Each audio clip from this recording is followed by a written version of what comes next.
Assalamualaikum warahmatullahi wabarakatuh. Bagaimana kabarnya semua? Alhamdulillah baik. Masih pada semangat? Masih dong. Yuk semangat yuk. Nah, pada pertemuan ini kita akan membahas mengenai proses islamisasi di Banten dan peninggalannya. Nah, adapun tujuan dari pertemuan ini atau pembelajaran hari ini yaitu yang pertama, menjelaskan proses islamisasi di Banten dengan percaya diri.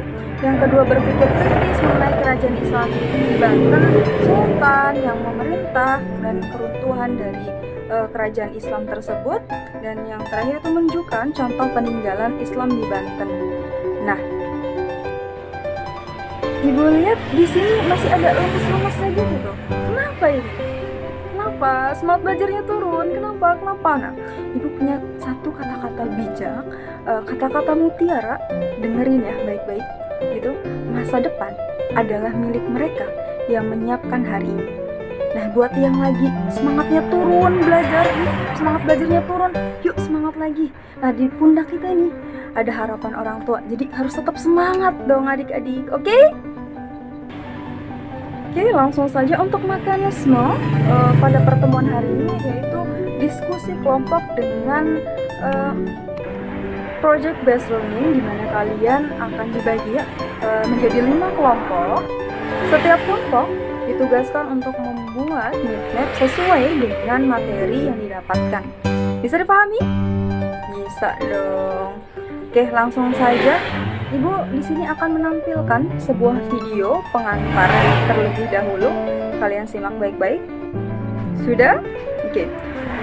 Setelah kalian memperhatikan video pengantar dari Ibu, ada gambaran nggak sih buat pertemuan kali ini? Belum? Oke. Kalau belum, kita lanjut ke materinya ya. Untuk yang pertama itu penyebaran Islam di Banten. Nah, dalam penyebarannya itu terdapat beberapa saluran. Yang pertama perdagangan, pernikahan, kesenian, pendidikan, dakwah, tasawuf. Nah, adapun kerajaan Islam, nah di Banten juga ada kerajaan Islam loh. Ya, namanya Kesultanan Banten. Ya, Kesultanan Banten didirikan oleh seorang wali yaitu Syarif Hidayatullah atau Sunan Gunung Jati beserta putranya yaitu Maulana Hasanuddin. Selanjutnya, siapa saja sih sultan yang pernah memerintah di Kesultanan Banten? Nah, yang pertama ya ada Sultan Maulana Hasanuddin, yang kedua Sultan Maulana Yusuf, yang ketiga Sultan Muhammad, yang keempat Sultan Abdul Mufakir dan lain sebagainya. Adapun keruntuhan dari Kesultanan Banten yaitu pada tahun 1680 mulai muncul perselisihan dalam Kesultanan Banten yang memicu konflik dalam istana, mulai terjadi antara ayah dan anak. Nah, Sultan Ageng Tirtayasa itu dikenal sebagai orang yang sangat menentang segala bentuk penjajahan, berusaha untuk menentang VOC. Nah, namun kurang disetujui oleh Sultan Haji sebagai raja muda.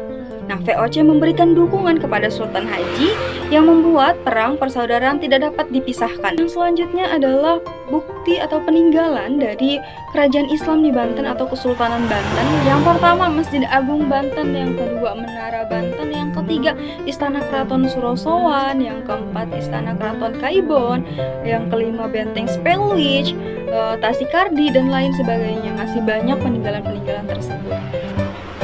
Ya, selanjutnya Ibu akan membagi kalian ke dalam 5 kelompok. Nah, masing-masing kelompok terdiri dari 6 anggota. Dan kelompok pertama yaitu menjelaskan mengenai proses penyebaran masuknya Islam di Banten. Kelompok 2 menjelaskan kerajaan Islam di Banten. Kelompok 3 menjelaskan sultan yang memerintah di kerajaan Islam di Banten atau Kesultanan Banten ya. Yang keempat, kelompok 4 menjelaskan keruntuhan kerajaan Islam di Banten. Untuk kelompok 5 yaitu mengenai peninggalan kerajaan Islam di Banten. Oke, sekarang kita berhitung 1 sampai 6, kemudian diulang lagi 1 sampai 6 lagi, mulai dari pojok paling kanan. Yuk, silahkan. Ya, 1, 2, 3, 4, 5, 6, lanjut. 1, 2, 3, 4, 5, 6. Oke, lanjut. Oke, sudah? Oke, sudah 5 kelompok. Sudah. Sekarang Ibu akan menampilkan, memutarkan kembali video, merupakan video inti. Kalian perhatikan, kalian simak baik-baik, kalian tulis bila perlu untuk jadi bahan rangkuman kalian dalam mid mapping tersebut. Paham? paham. Oke, sudah? Oke, sudah. Kalian dipersilahkan untuk setiap kelompok melakukan tugasnya masing-masing. Ibu kasih waktu, beri waktu 20 menit cukup? Cukup, oke. Silahkan bekerja. Oke, sudah selesai semua? Sudah, mantap kalian. Oke, selanjutnya adalah waktunya untuk mempresentasikan hasil kerja kelompok kalian. Untuk presentasi mau diacak apa beruntut dari kelompok 1 sampai 6? Beruntut? Oke, beruntut aja. Oke, untuk kelompok 1 dipersilahkan. Beri tepuk tangan. Baik, terima kasih kelompok 1, beri tepuk tangan lagi. Oke, selanjutnya kelompok 2 silahkan maju ke depan. Oke.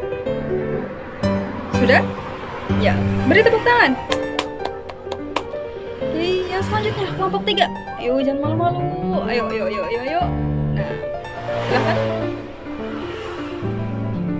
Ya, beri tepuk tangan. Yang selanjutnya kelompok 4. Yuk, maju. Kelompok 4 banyaknya cowok ya. Ayolah, maju. Jangan malu-malu. Cowok berani. Yuk, cepet. Ya, beri tepuk tangan. Yang selanjutnya kelompok 5. Ayo, kelompok 5 maju. Ya, beri tepuk tangan. Dan di kelompok terakhir, silahkan maju ke depan. Ya, berikan tepuk tangan. Oke, semuanya sudah mempresentasikan hasil dari tugas kelompok masing-masing. Sangat bagus dan sangat kreatif ya kalian. Oke, sedikit menambahkan dari pertanyaan tadi ya, yang ditanyakan siapa? Oh, Sultan. Oke, mengenai ada tidak sih perubahan besar yang dilakukan oleh Sultan Banten untuk menyebarkan Islam? Nah, terdapat 3 perubahan besar yang dilakukan Sultan Banten untuk menyebarkan Islam di wilayah barat Pulau Jawa. Yang pertama yaitu perubahan dalam bidang ekonomi atau politik. Politik. Kedua, perubahan dalam bidang kebudayaan. Ketiga itu perubahan dalam ekonomi. Dan materi kita sudah selesai. Beri tepuk tangan untuk kita semua. Oke, tahu nggak sih kalau misalnya kita datang tapi kita nggak bawa oleh-oleh, enak nggak sih? Enak ya? Ibu kasih oleh-oleh deh, mau nggak? Mau dong? Mau. Oke, untuk oleh-olehnya itu tugas rumah. Loh, kok pada lah semua? Semangat ya? Enggak, ini tugas rumah dalam bentuk kelompok untuk membuat miniatur peninggalan kerajaan Islam di Banten. Salah satunya aja. Lihat kelompok tadi itu buat kelompok nanti. Waktunya 2 minggu cukup? Lama itu cukup? Oke. Siap? Sanggup? Sanggup. Oke, mantap sekali sih anak didik ibu ini. Alhamdulillahirobbilalamin, materi pada pertemuan ini sudah selesai dan dilaksanakan dengan Masya Allah bagus sekali. Kalian luar biasa. Mantep dah. Untuk mengakhiri perkuliahan ini, marilah kita sama-sama membaca doa. Baca doa dipersilahkan. Selesai, mari kita sama-sama membaca lafaz hamdalah. Alhamdulillahirobbilalamin. Selamat bertemu di pertemuan selanjutnya. Tetap semangat.